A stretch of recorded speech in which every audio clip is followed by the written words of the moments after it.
Welcome everyone to this explainer. Today we're jumping right into the absolute epic, world-shattering conclusion of Middle-earth's First Age. Specifically, we'll be focusing on Of the Voyage of Eärendil and the War of Wrath. We are looking at the culmination of literally centuries of sorrow, exile, and relentless war. We're going to see the ultimate clash between the powers of the West and the dark forces of the North.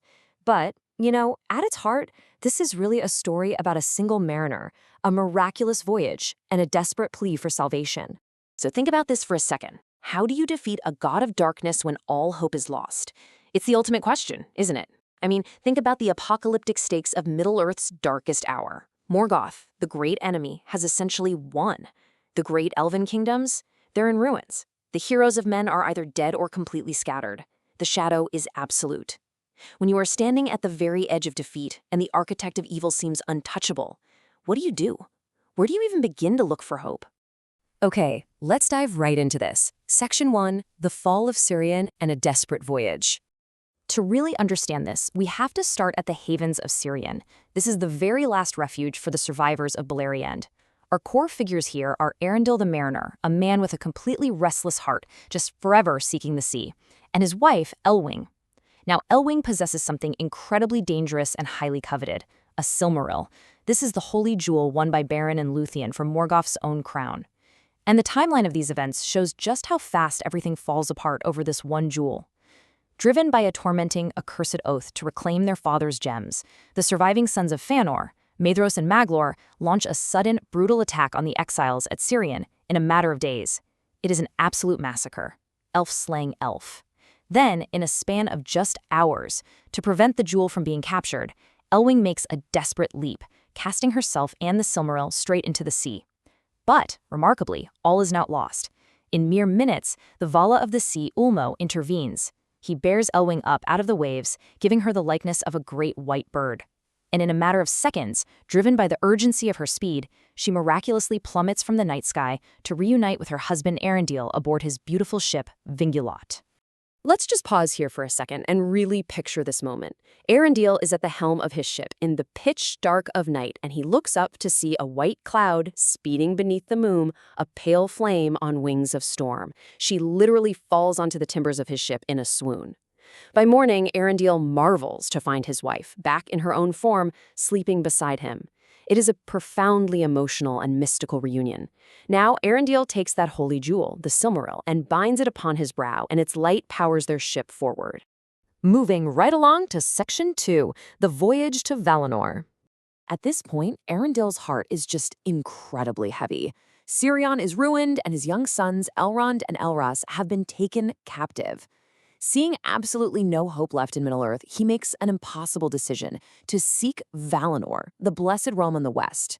Now keep in mind, this is a journey no mortal is allowed to make, 0 exceptions. To set foot on those immortal shores is to risk divine wrath, and quite possibly his own doom.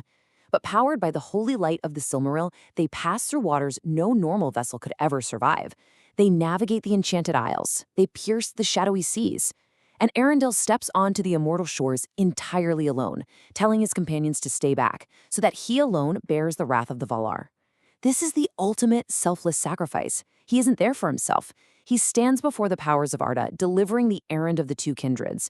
He asks pardon for the exiled elves, and literally begs for mercy and succor for both elves and men in their desperate need. And remarkably, his prayer is granted. Now, what's really interesting about this is how the Valar respond to Eärendil and Elwing's unique lineage. Because they risked everything out of love, they are pardoned, but they are told they can never walk in Middle-earth again. Eärendil is actually set in the sky to sail the heavens as a star. But for their sons, Elrond and Elros, a massive cosmic decree is made. They are given a choice. Elrond chooses to be numbered among the elves, the firstborn. His brother Elros chooses to abide with the kindred of men. This one single branch in the road essentially shapes all the history to come, establishing the divine and elven bloodline among the great kings of men. Which brings us to Section 3, The War of Wrath. So the host of Valinor finally marches north to challenge the throne of Morgoth, arrayed in forms young, fair, and terrible.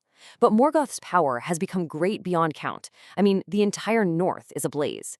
He unleashes an apocalyptic arsenal. We're talking uncounted legions of orcs, terrifying Balrogs bursting from the deep roots of the earth. Tragically, a great part of the Sons of Men actually march with the enemy. And just when the Valar think they might have the upper hand, Morgoth looses a desperate, ruinous final assault straight from the pits of Angband, a dreadful fleet of winged dragons. These had never been seen before, arriving with such a tempest of fire and lightning that it actually drives the host of the Valar back. And then the turning point. The way this unfolds is honestly purely cinematic. Right out of the sky comes Eärendil in his hallowed ship Vingelot, shining with white flame, wearing the Silmaril. He leads all the great birds of heaven into a massive aerial battle that lasts through a dark night of total doubt. But just before sunrise, Eärendil casts down Angalong the Black, the absolute mightiest of the dragon host. This massive dragon falls from the sky, crashing into the huge towers of Thangorodrim and completely breaking them in his ruin. The sun rises, the Valar prevail, and Morgoth is finally brought to bay. All right, Section 4, Fate of the Silmarils. So the evil realm of Angband is completely destroyed.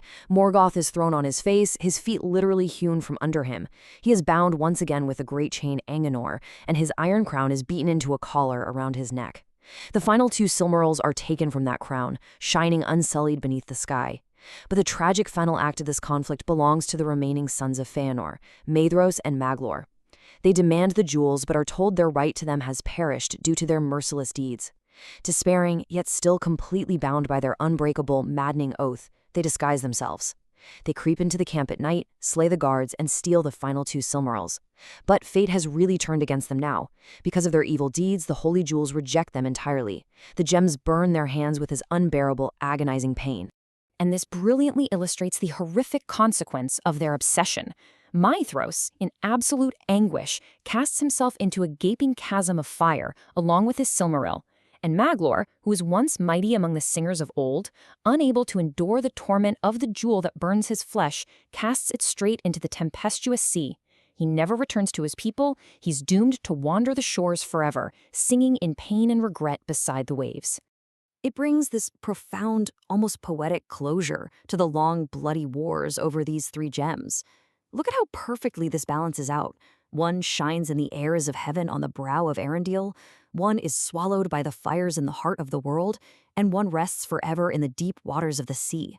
It's like a giant puzzle finally clicking into place. The balance of Arda absorbs the legacy of Fëanor.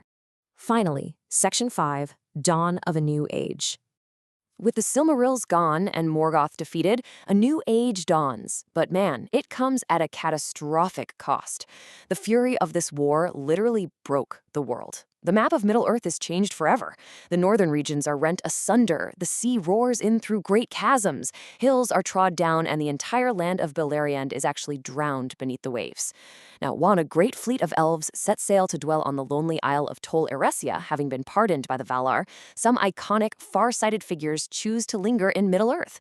We're talking about Círdan the Shipwright, Celeborn and Galadriel, Gil-galad the High King, and Elrond Half-elven. These are the individuals who will carry the legacy of the Firstborn forward into this new, vastly changed world. As for Morgoth himself, he is thrust through the door of night into the timeless void, guarded forever. But consider these haunting words from the text. Yet the lies that Melkor sowed in the hearts of elves and men are a seed that does not die and cannot be destroyed, and ever and anon it sprouts anew and will bear dark fruit even unto the latest days. Even with the Dark Lord completely banished, his shadow remains. The damage he did to the fabric of the world, and more importantly to the hearts of its people, just cannot simply be erased. Which brings us to a final, really provocative thought to leave you with. If the architect of evil is banished to the void, but the lies he sowed continue to sprout in the hearts of the people, is the war against darkness ever truly over? The physical battles might end, the land might literally be broken and reshaped, but that internal struggle, the seed of those ancient lies, endures. It's a profound reminder of the lasting impact of history, a theme that resonates way beyond the myths of Middle-earth. Thank you for joining me for this explainer, and as always, keep questioning what you read.